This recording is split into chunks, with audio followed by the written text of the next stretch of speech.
दोस्तों आज हम बात करेंगे भारतवर्ष के एक बेहद खूबसूरत हिमालयन स्टेट उत्तराखंड की, जो जनरली अपनी खूबसूरती, अपने कल्चर और यहाँ पर स्थित चार धाम बद्रीनाथ, केदारनाथ, गंगोत्री और यमुनोत्री के लिए न्यूज़ में रहता है।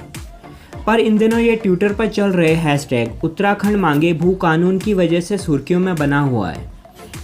स्पेशली उत्तराखंड का यूथ इसमें विभिन्न सोशल मीडिया प्लेटफॉर्म के माध्यम से सक्रिय है। और क्योंकि 2022 में उत्तराखंड में विधानसभा के इलेक्शन भी होने हैं, तो पॉलिटिकल पार्टीज़ ने भी इसे चुनावी मुद्दा बनाना शुरू कर दिया है।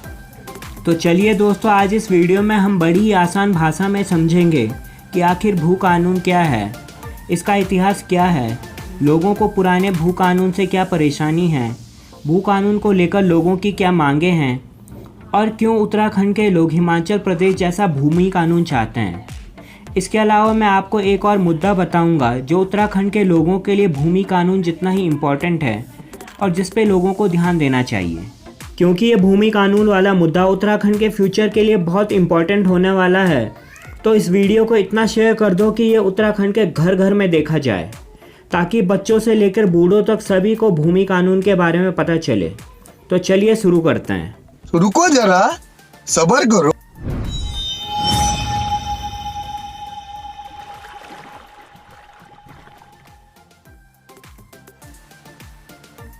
सन 2000 में उत्तर प्रदेश का 53,483 स्क्वायर किलोमीटर एरिया अलग करके भारत का 27वां राज्य बनाकर उत्तरांचल नाम दिया गया, जिसे 2007 में बदलकर उत्तराखंड रख दिया गया। दोस्तों, जब भी कोई नया स्टेट बनता है तो उसमें पेरेंट स्टेट के कुछ laws, rules and regulations continue किए जाते हैं। और लैंड की अगर बात करें तो उत्तरांचल में लैंड को रेगुलेट करने के लिए यूपी में जो लॉ था, Uttar Pradesh abolition and land reform act 1950, उसी को उत्तराखंड में भी इम्प्लीमेंट किया गया। उत्तराखंड को उसके कुछ स्पेशल फीचर जैसे हिमालयन रीजन, फॉरेस्ट और हिली कल्चर की वजह से एक अलग राज्य बनाया गया था।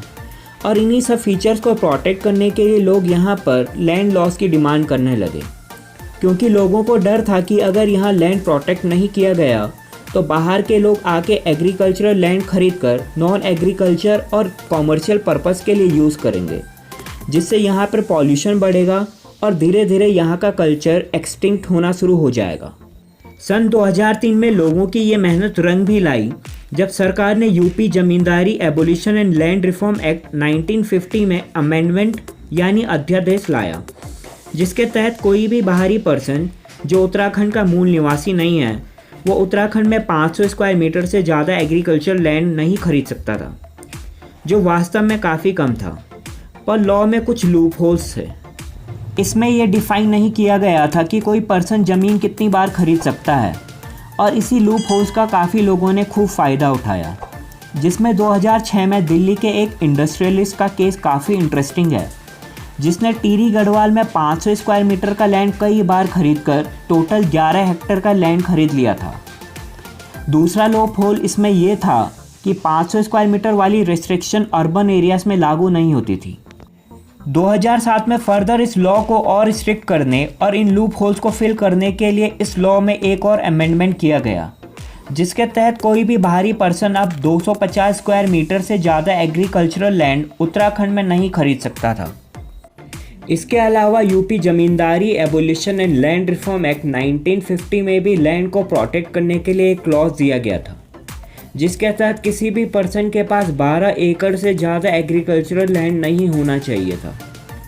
यहाँ तक तो फिर भी सब ठीक था, पर फिर 2017 में सत्ता में आए हम सबके चहेते माननीय मुख्यमंत्री, और 2018 में ही इन्होंने कांड कर दिया, जब Uttarakhand amendment act 2018 locker UP zamindari abolition and land reform act 2050 में दो नए section 143A and 153 sub clause 2 add कर दिया। इसके तहत इन्होंने जो 250 स्क्वायर मीटर और 12 एकड़ वाली जो भी बाध्यताएं थी, वो इन्होंने सब खत्म कर दी। ओ भाई, मारो मुझे, मारो मारो मुझे, मारो मारो, नहीं ये मजाक हो रहा है, एक सेकंड यार, मजाक हो रहा है। और यहीं से शुरू होती है हैशटैग उत्तराखंड मांगे नया भूमि कानून की, क्योंकि अब कोई भी बाहरी राज्य का आदमी उत्तराखंड में जितना चाहे उतना एग्रीकल्चरल लैंड खरीद सकता था, जिसके पीछे ऑनरेबल सीएम सर यानी का कहना था कि इससे उत्तराखंड में इंडस्ट्री सेटअप होंगी, राज्य का विकास होगा, लोगों को रोजगार मिलेगा और सबके पास पैसा ही पैसा होगा। वैसे हमारे सीएम सर की बात में दम तो है। जब तक हम अपनी लैंड इंडस्ट्रीज़ को एक्वायर करने के लिए ओपन नहीं करेंगे, तब तक राज्य में ना इन्वेस्टमेंट आएगी, ना डेवलपमेंट होगा और ना लोगों को रोज़गार मिलेगा। पर ये सारी समस्याएं ज़मीन बाहरी लोगों के लिए ओपन करने से ख़त्म नहीं हो जाएंगी। किसी प्लेस को इंडस्ट्रियल हब बनाने के लिए आपको एक ह्यूज मार्केट, स्किल्ड लेबर और बेहतर इंफ्रास्ट्रक्चर की भी ज़रूरत होती है, जो उत्तराखंड में किसी से छुपा नहीं है। इंफ्रास्ट्रक्चर के उत्तराखंड में ये हाल है कि लोगों को अगर मात्र 200 किलोमीटर भी ट्रैवल करना हो तो पूरा एक दिन निकालना पड़ता है। ह्यूज नंबर ऑफ यूथ होने के बावजूद आज तक किसी भी गवर्नमेंट ने यहाँ पर उनकी स्किल डेवलपमेंट में काम नहीं किया, जिस वजह से अनएम्प्लॉयमेंट यहाँ चरम सीमा पर है।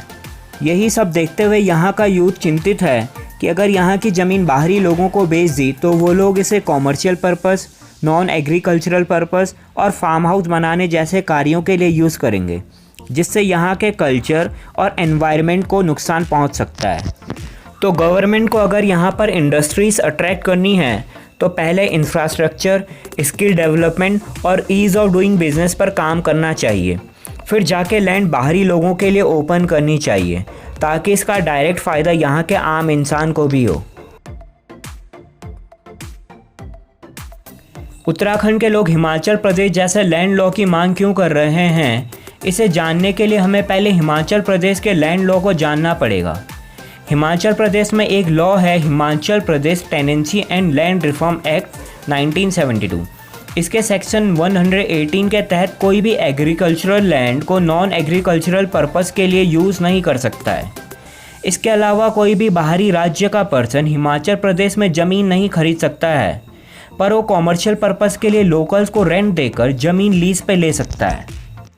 2007 में इस लॉ में एक संशोधन किया गया, जिसके तहत जो कोई भी बाहरी राज्य का पर्सन हिमाचल प्रदेश में 15 सालों से रह रहा है, वो यहाँ ज़मीन खरीदने के लिए एलिजिबल है, जिसे फर्दर बाद में 15 साल से बढ़ाकर 30 साल कर दिया गया।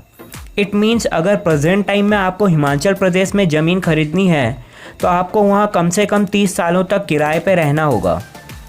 इतना स्ट्रिक्ट और प्रोटेक्टिव लॉ होने की वजह से लोग उत्तराखंड में भी हिमाचल प्रदेश जैसे लैंड लॉ की मांग कर रहे हैं, ताकि उनकी ज़मीन, कल्चर और एनवायरनमेंट सुरक्षित रहे।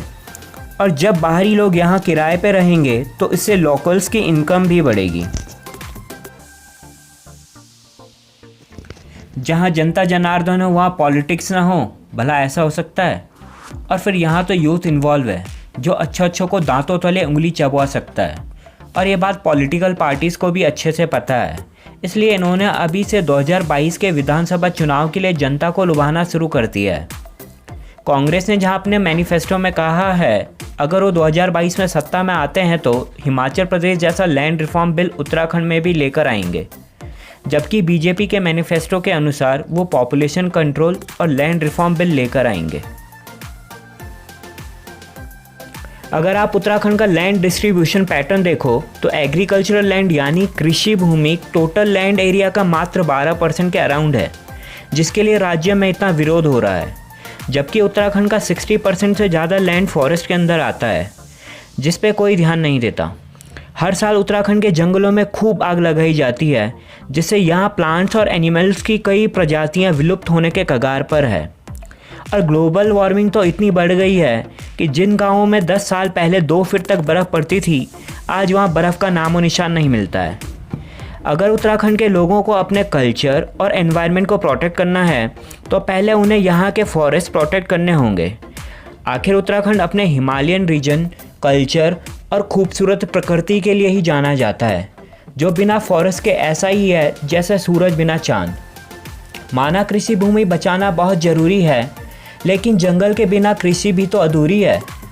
मुझे उम्मीद है इन जंगलों को बचाने के हमारे इस प्रयास में एक कदम आप भी आगे बढ़ाओगे और इस वीडियो को आग की तरह जंगल में नहीं बल्कि सोशल मीडिया में फैलाओगे। आई होप आपको हमारा ये काम पसंद आया हो। तो आज के लिए इतना ही, मिलता है अगली वीडियो में। तब तक के लिए जय हिंद, जय भारत।